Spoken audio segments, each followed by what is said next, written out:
Coming up on the October 20th edition of Carolina Week. Forget one-stop shopping. We'll tell you more about Carolina's one-stop voting. Hoop star Rashad McCants says a comment he made comparing playing at Carolina to serving a prison sentence was taken out of context.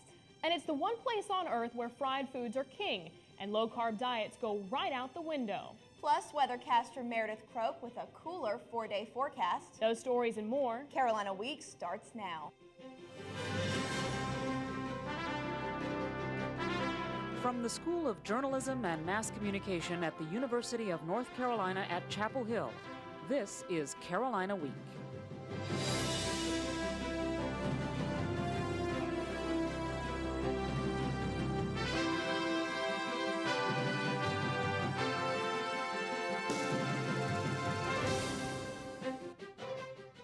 Good evening, I'm Amanda Eiler. And I'm Lydia Garlico. Election Day is less than 2 weeks away. Some students have already voted. And others are trying to get all the information they can before doing so. While President Bush and Senator Kerry are making their final campaign runs, students here at Carolina are making sure they know what each candidate represents. A panel of professors offered critiques of both Bush and Kerry to a crowd of students at an election issues forum Tuesday night. Public policy professor Joel Schwartz spoke about healthcare issues. Political science professor Mark Crescenzi talked about foreign affairs and policies. And Professor Boone Tershi offered his economic knowledge. Event co-organizer Lint Neal says the forum offered more hard facts than a traditional debate does. We also sort of like a non-political information session, so that way like you don't have both sides like debating about, you know, just the politics, you know, and the political talk between like Republicans and Democrats. The Carolina Union Activities Board sponsored the nonpartisan event. You might be registered in Orange County, but you can't vote just anywhere on Election Day. Each voter is assigned to a specific voting location. For some students, traveling to off-campus sites can be difficult, but they do have an option that could make November 2nd a lot less stressful. Meg Scott is assigned to vote at an off-campus location. She says it isn't easy. You have to go either to general administration or out Merritt Mill or something like that. So it's a lot further away and it's a lot more difficult. It won't be as much of a hassle this election. Why? Scott has already voted at the one place on campus offering early voting. Moorhead Planetarium, one, it's so much closer than most of the precincts for all students, but secondly, the lines are generally shorter. Early voting started Monday at the planetarium, and some widely known faces were on hand for the kickoff ceremony. I'm in the undecided vote, so I have 2 more weeks to make my decision. But many people have already made their decisions, and it's not just students taking full advantage of the chance to vote early at the planetarium. We live pretty close to the campus, and we walk down here. It's about a 15-minute walk from our house to vote, and so it's really easier than going actually to my own precinct. And for Scott, early voting isn't just about convenience. Telling people that you already voted not only encourages them to come out and vote, but it's just a general reminder for everybody to go ahead and get it done. If you want to get it done too, early voting at Moorhead Planetarium runs until October 30th. You can cast your ballot Monday through Saturday from 9 a.m. to 5 p.m. The nonpartisan group Vote Carolina sponsored the kickoff ceremony. As of late Wednesday afternoon, more than 2,000 people had already cast ballots at Moorhead Planetarium. You might have noticed the Club Nova thrift store in Carborough. The club now offers another service to the local community. Club Nova opened a 24 apartment complex that offers low-income adults with mental disabilities a place to live on their own. 13 residents moved in this week, and the club expects all the units to be filled shortly. The apartments are located directly behind the club's office and thrift store as a convenience to local residents. Some Chapel Hill high schoolers don't mind getting fired up to help a local facility for adults with autism. Students in an advanced pottery class donated their raku art to be sold in a silent auction, part of this Saturday's Harvest Festival at the Carolina Living and Learning Center. All proceeds will benefit the facility where 15 adults with autism currently live. Abby Lease donated her work to the auction and sees it as more than just an assignment. It definitely shows a different side of art for a cause and with a purpose. More than just the art form itself, it's definitely part of a greater meaning. The Harvest Festival will also have games, arts and crafts, and hay rides. Log on to our website, carolinaweek.org, for more details. UNC is partnering with local schools to broaden middle schoolers' learning experiences. Wednesday, the School of Education celebrated the opening of the Carolina Center for Educational Excellence. University and school administrators gathered for the opening of the $1.2 million center, which allows children to participate in worldwide learning experiences and teachers to share and collaborate on ideas. More than 7,000 square feet, the center is home to giant plasma screens, high-speed internet, and a mathematics and science teaching lab funded by NASA. Chancellor Measer also visited the opening as part of his Carolina Connects initiative. Some state and local officials know a little more about what it's like to be a sixth grader these days. Local school board member Mike Kelly, Representative Ellie Kennard, and Chapel Hill District Attorney Carl Fox were among those who shadowed students at Colbreth Middle School Tuesday. The visit was one of the events marking October as Month of the Young Adolescent. Colbreth Counselor Bill Ali says the visit sends a positive message to students. The fact that our elected officials and others are taking an interest in their lives will kind of support that idea that they are important. The National Middle School Association celebrated the first month of the young adolescent in 1997. High schoolers in the area are facing changes to their schedule. Friday, Chapel Hill High School students threatened to walk out to protest proposed changes to their current 6-period schedule.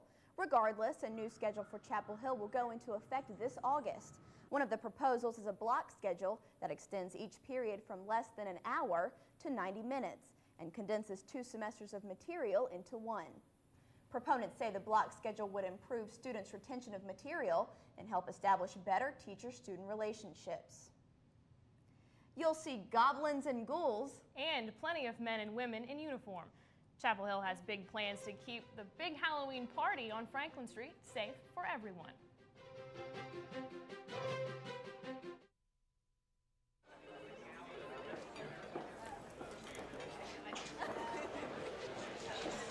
Where's the whole week? There's no whole week. Hey, excuse me? Excuse me, sir. Something wrong? Yeah, there's something wrong. You want to get me some whole wheat?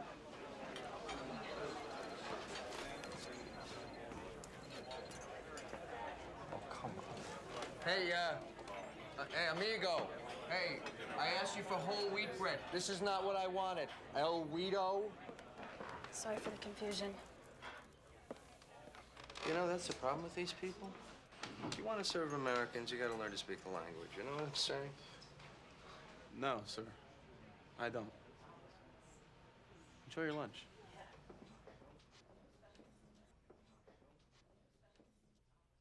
Imagine the power of one voice. Click freedomcenter.org to find yours. Many people are sometimes a bit reluctant to make a change. But as Carolina Week reporter Joe Mott tells us, when the change is at the top of an organization, that's actually good news for person number 2. While worrying about her test for the Masters of Accounting program, Lindsay Strunk got a phone call. She was the Carolina Athletic Association vice president. The caller told her she's now the president. The student who previously held the position, William Keith, had resigned. It's kind of like Miss America. You know, if they fail to fulfill their duties, then the first runner-up steps in. Keith said he resigned for personal reasons. Went ahead and took the preventative measure and, stepped down officially last Wednesday just to make sure that I could take time to focus on some of the things in my own life that I needed to work out. But some thought it was really because of disagreements about the homecoming band. Keith originally booked Sister Hazel to play for a total cost of $20,000. Others in CAA thought that was too pricey, too big for their small venue, and too exclusive for the variety of students at UNC. Strunk says none of these factors affected Keith's resignation. With any leadership position you take on, you're going to make decisions that not everyone in the group likes, and that's life. And in no way does that have any reason or play a role into Will's leaving.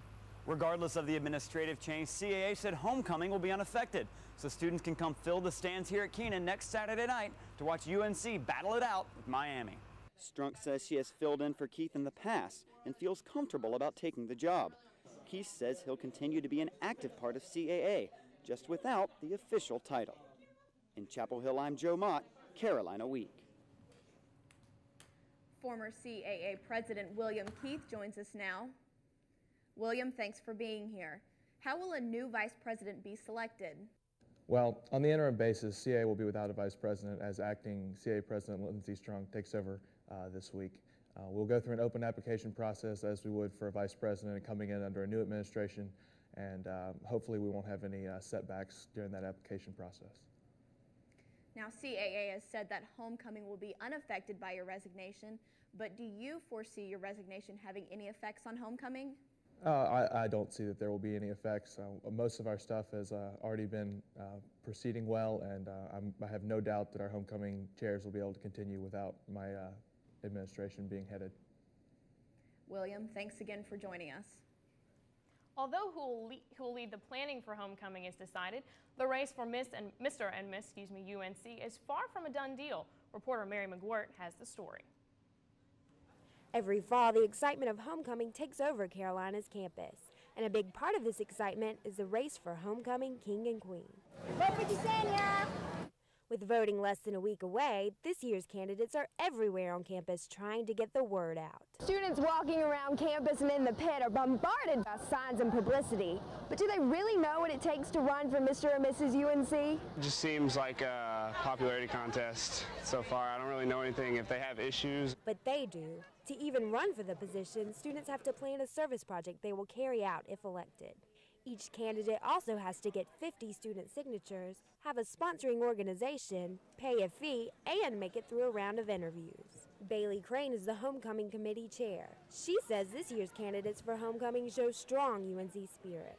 They love the campus, they love Carolina, they love being a Tar Heel, Tar Heel born, Tar Heel bred.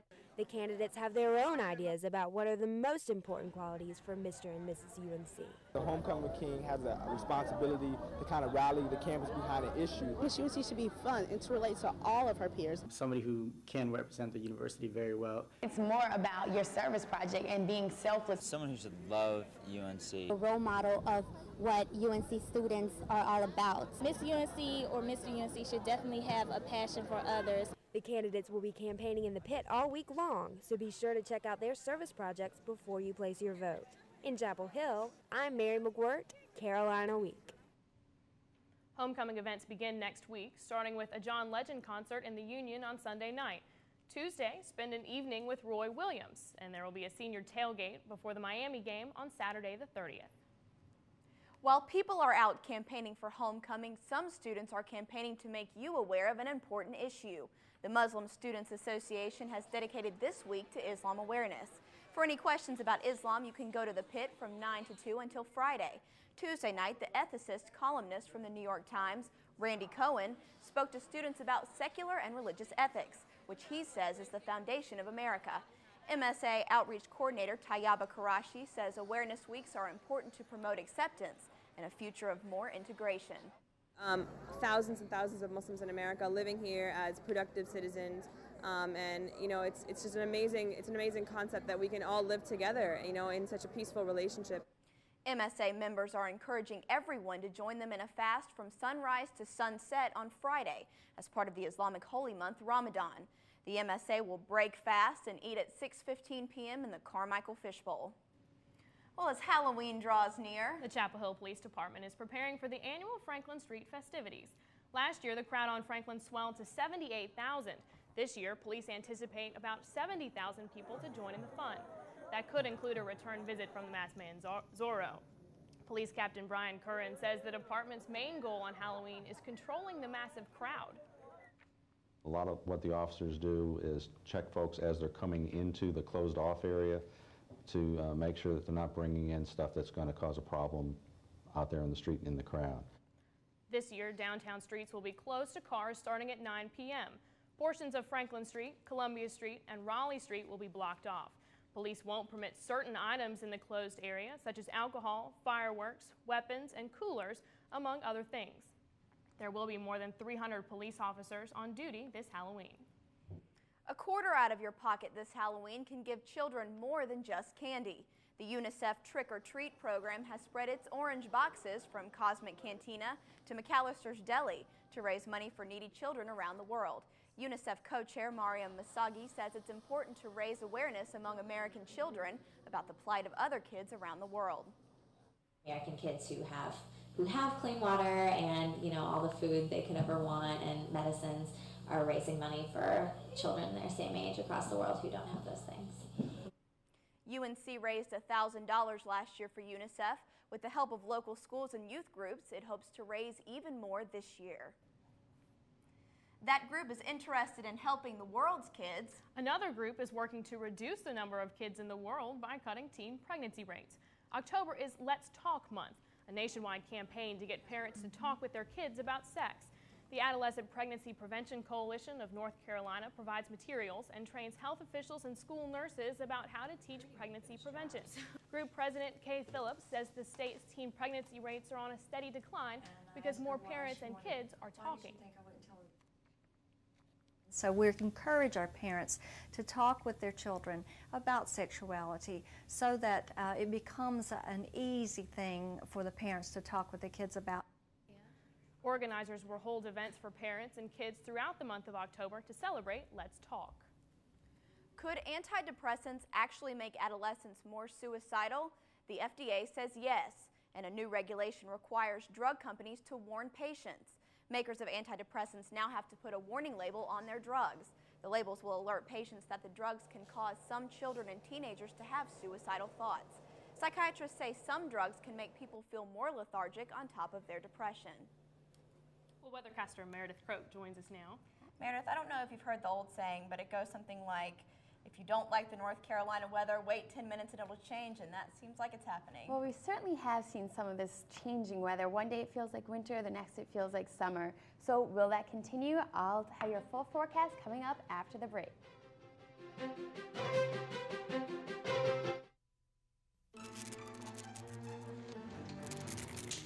Hey, kid, what's shaking? Besides me. Dad! There's something wrong with the fridge! What?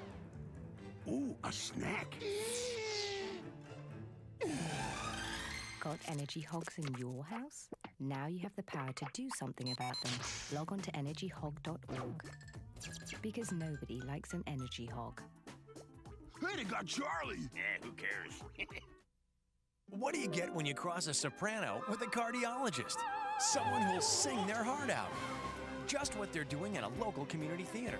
See, the Sopranos Choir in the Cardiologist Hospital contacted their community coalition and started a children's theater. They knew busy kids are less likely to try drugs. And that's music to everyone's ears. What can your group do? Contact your community coalition at helpyourcommunity.org. Because you get more when you get together.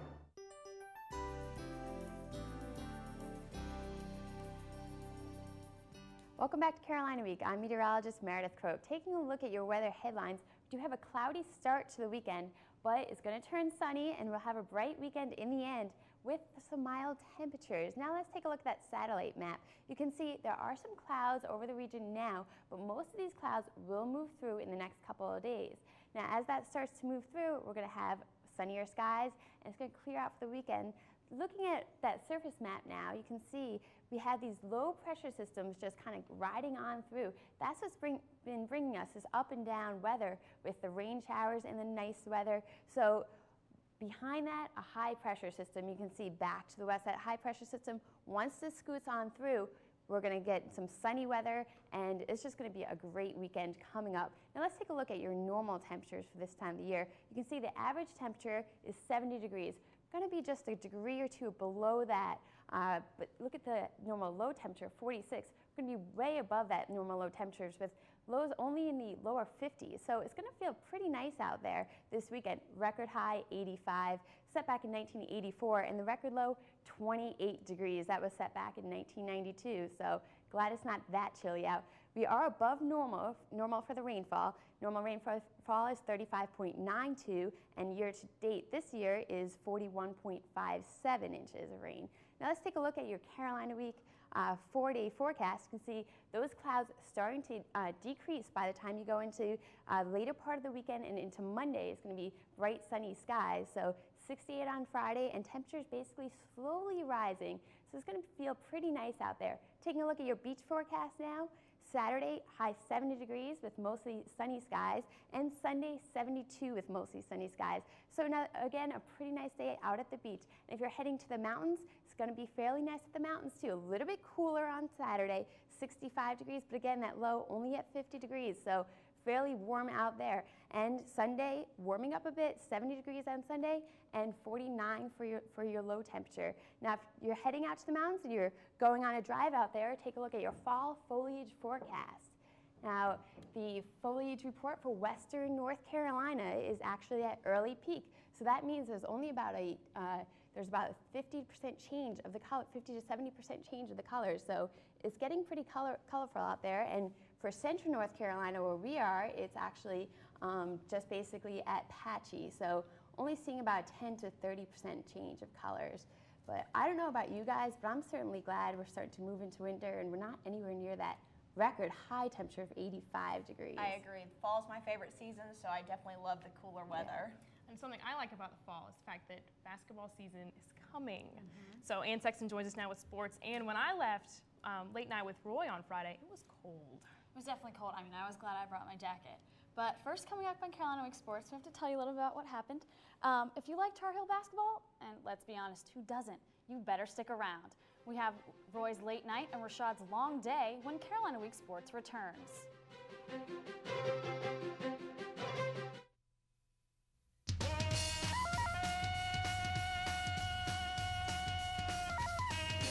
Tarzan, Lord of the Jungle, King of the Apes, father of boy.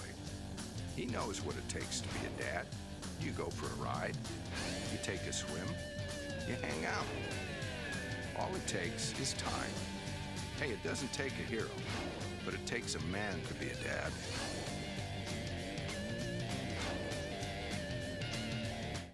I did not say that. Oh, right. Honey, it's written all over that outfit. Okay. I will sleep with someone on the first day. I knew it. I knew it. But that's only if I know that he's not going to be there only for one night. Are you going to take it out? Correct, Jane. Excuse me, ladies. Have you been tested for HIV? Tested? You don't mean like each time. Oh, no. Like how often? Do you get tested?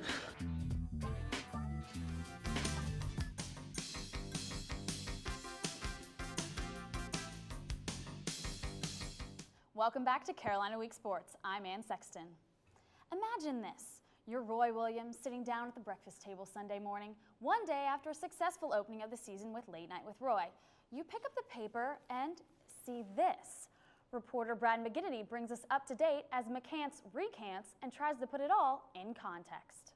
I'm in jail right now, you know. You're not allowed to do certain things, you're not allowed to say certain things. But once you get out of jail, you're free. So I'm just, you know, in my sentence, and I'm doing my time. This interview ran on WRAL during the weekend, and the headlines that followed angered McCants because he says they were taken out of context. He and head coach Roy Williams explained at a press conference Tuesday. Second day of practice, I have in front of me, McCants compares playing at UNC like being in prison. I honestly thought my career was over. It's about as mad as I've ever been at anything like that, and as mad as I've ever been at any player. No, it's madder than I've ever been at any player over anything that he said. I did use the wrong source of word, as in using jail as an analogy to playing basketball. Everything I said was never anything negative about UNC, and for anybody to put in bold text that I compared it to prison, you know, it's kind of crazy. I don't think that his comments deserved those headlines. I really don't. Deserved or not, McCants hopes it's all behind him now. In Chapel Hill, I'm Brad McGinnity, Carolina Week Sports. Well, before head coach Roy Williams was mad, he was just plain mad as the Tar Heel basketball team kicked off its season with Midnight Madness. Tons of Blue faithful rushed through the doors at 7:30 Friday night, hoping to get the best seats possible for the festivities. Stuart Scott emceed the events once again and got the crowd fired up. Skits highlighted the night as David Noel made like MC Hammer. Jackie Manuel, look, he moonwalked his way into Tar Heel hearts. And well, look at this. I think it just speaks for itself. After the skits, the basketball began and the crowd got their first look at freshman sensation Marvin Williams, who didn't disappoint. But head coach Roy Williams was only worried about one thing. There's probably 100 teams that are chanting national championship tonight or tomorrow, and some of them it's realistic, some of it's not. And the good thing about basketball, you get to play it. For those wanting to know, the white team clipped the blue team 45-41 for the win. The Heels' preseason opener is November 5th against Winston-Salem State. The women's soccer team looked to create a little madness of its own. With the win against Virginia, the Heels would clinch a tie for the ACC regular season crown. The Heels waste no time as freshman Jamie Gilbert takes his pass, shoots, but her shot is pushed just wide. But it's not long before the Heels get on board with this goal by senior Sarah Randolph. After halftime, the Heels look to leapfrog out of an even bigger lead against the Cavaliers. That's when Lori Kolupny gets froggy with it and springs this one back into the back of the net with the greatest of ease. Oh look, a group hug. UVA finally gets on the board with this header off of a corner kick, but too little too late.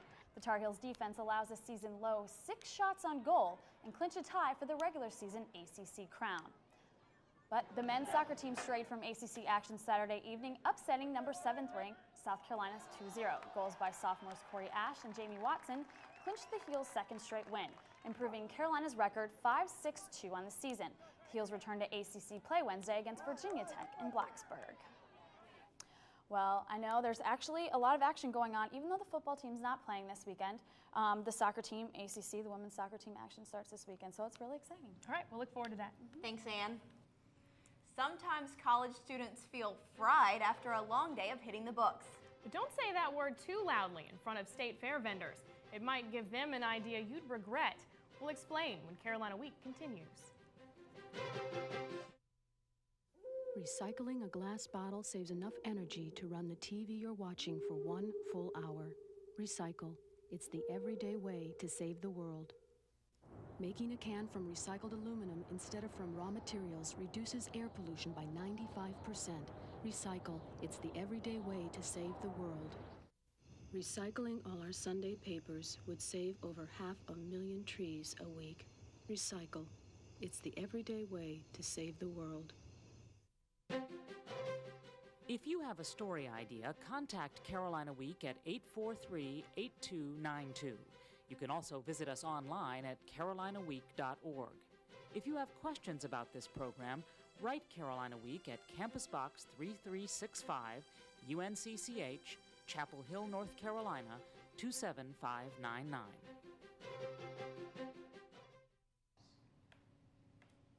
There are a lot of reasons to go to the state fair: exhibits, concerts, rides, and food. Reporter Daniel Seiler says don't plan to count the calories on the Midway.